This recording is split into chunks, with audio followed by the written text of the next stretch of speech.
जय श्री राम दोस्तों, कैसे हैं आप सब लोग। दोस्तों, आज आपको एक काल्पनिक नहीं, एक वास्तविक घटना बताता हूं। एक माता पिता के 5 पुत्र होते हैं। कितने? 5। और पांचों पुत्र बहुत अच्छे से खेलते कूदते, सब बढ़िया अच्छे से रहते। जब ये पैदा हुए तो खूब सूप और नगाड़ा और थाली बजाई जाती थी कि भाई ये पुत्र हुआ, पुत्र हुआ।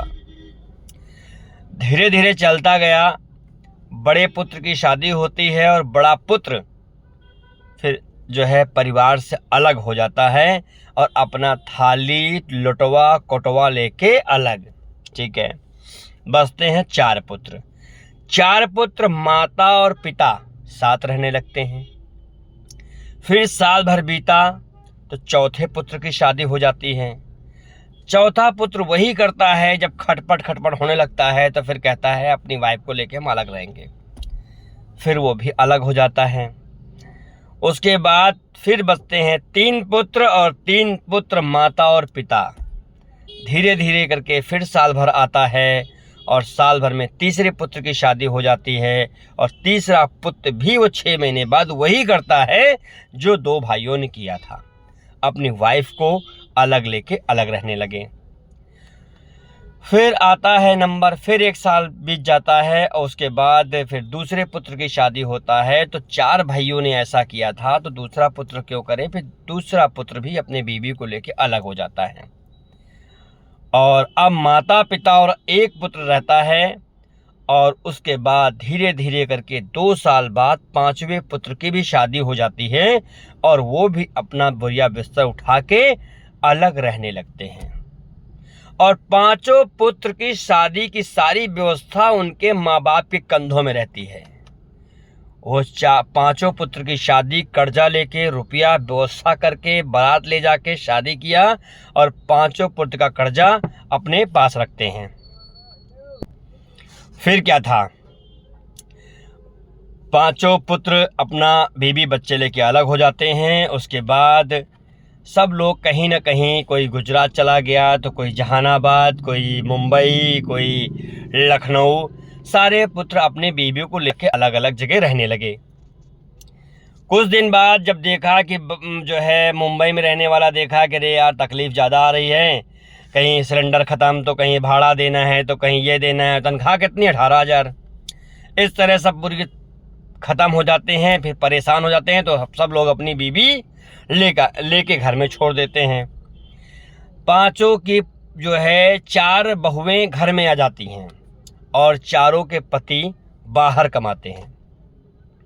ठीक है, उसके बाद जो लास्ट वाला पुत्र होता है वो भी अपनी बीवी को लेके जा चुका होता है बाहर। अब क्वेश्चन ये आया, समस्या ये आई कि 4 पुत्र को ये नहीं हुआ कि जो 4 पुत्र की जो है वाइफ थी, औरतें थी, वो घर में रह रही हैं और आज भी 70 साल की उम्र में माता पिता अकेले खाना बनाते हैं। तो सुनो भोसड़ी वालों, पुत्रों, तुम पूरे दुनिया में कहीं पर भी भ्रमण कर लोगे, तुम पूरे देश में नहीं दुबई कमाने चले जाओगे। माँ बाप की एक एक आंसू का बदला लिया जाएगा और आपका कर्म तय करेगा। तुम पूरे जीवन कुछ घंटा नहीं उखाड़ पाओगे। लास्ट में लौट के 4 बिस्वा खेती में धनिया और मिर्चा लहसुन जो है लगा के जीवन यापन करोगे।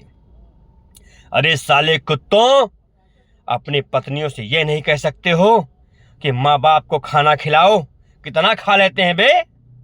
पूरे जीवन कर्जे में थे, पूरे जीवन तुमको संभाला और जब 10 साल की उम्र बची, 70 साल के हो ही गए हैं और 2-4 साल दुनिया में और रहेंगे। उसके बाद साले दुनिया से छोड़ के चले जाएंगे तुम्हारे माता पिता। लेकिन शर्म नहीं आती है तुम्हें कि माँ बाप को खाना खिला सको। अरे कुत्ते की मौत मरोगे सालों, कुत्ते की मौत। जय श्री राम। वीडियो आपको अच्छी लगी हो तो आगे फॉरवर्ड कर देना, ना अच्छी लगी हो और अगर आपने ऐसा अपने माता पिता के साथ किया है तो अभी के अभी छोड़ दो और माता पिता को सम्मिलित कर लो और खाना खिलाओ। कहीं दुनिया में महाकुंभ नहीं, कुछ भी नहाओ जाके, अमृत भी पी लोगे तो तुम नरक में ही जाओगे।